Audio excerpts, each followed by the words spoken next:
थोरांदळे तालुका आंबेगाव येथे डोंगराजवळ असलेल्या ऊसाच्या शेतीला लागलेल्या आगीत 3.5 एकर ऊस आणि ठिबक सिंचन जळून शेतकऱ्याचे अंदाजे 3 लाख रुपयांचे आर्थिक नुकसान झाले आहे। याबाबत शेतकरी श्रीहरी बबन कुंड यांनी मंचर पोलीस ठाण्यात घटनेची माहिती दिली असून मंचर पोलिसांनी अकस्मात जळिताची नोंद केली आहे। याबाबत मंचर पोलिसांनी दिलेल्या माहितीनुसार शेतकरी श्रीहरी बबन गुंड हे थोरांदळे येथील रहिवासी असून ते सध्या मंचर येथे राहत आहेत।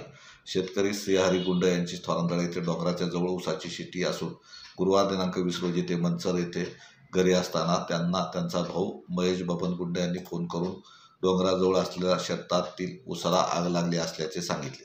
त्यावेळी श्रीहरी गुंड हे घटनास्थळी गेले असता त्यांच्या जमीन गट क्रमांक 501 व जमीन गट क्रमांक 508 शेतातील एकूण 3.5 एकर ऊसाला आग लागून ऊस जळाला होता।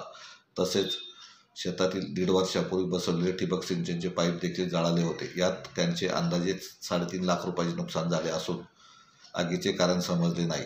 याबाबत मंचर पोलिसांनी अकस्मात जळिताची नोंद केली असून पुढील तपास मंचर पोलीस ठाण्याचे पोलीस हवालदार सुदाम उंडे करत आहे।